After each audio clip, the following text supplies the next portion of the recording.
What's happening, hungry Panda Nation? Peter Von Panda here. Hey, I just saw this in the store. I thought I'd pick it up because I love the White Castle.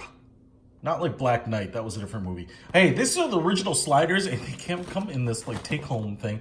It's a 6-pack microwavable sandwiches, and if you're familiar with the, what do you call it? The White Castle sliders, I love them. Now, I was checking them out because there's two sets of instructions here, microwave or stovetop, but it's like steaming them in a pan. So I'm gonna go with the microwave version here. We're just gonna open them up. Supposedly it only takes like a minute if they're frozen, which they are.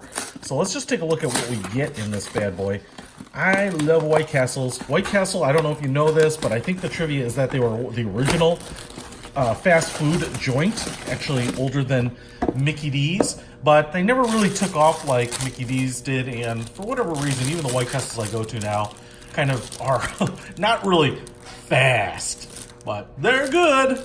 And these original sliders, they look like this. They come in 2 packs. I think what the instructions say is you're going to want to break these apart and separate them so that as you microwave these on a plate, they're not touching each other, so you can heat them up. But yeah, these things are frozen solid, and as far as I can tell, they look just like, you know, your standard White Castle sliders. So let's get these on a plate and microwave them.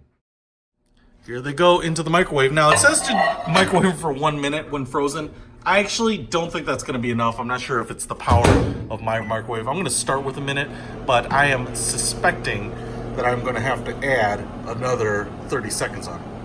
So let's just keep that. All right, now microwave power varies depending on the type of microwave you have. I put them in the microwave for 1 minute and opened it up, gave them a touch, and there were parts of it that were still frozen.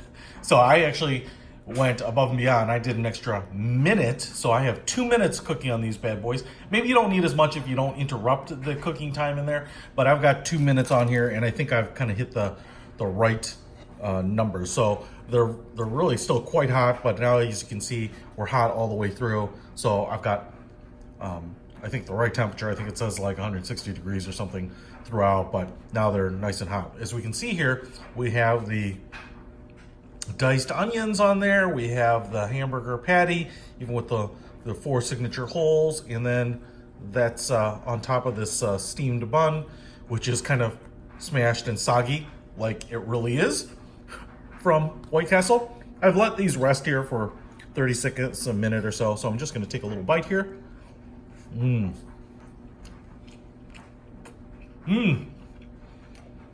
That's pretty good, man.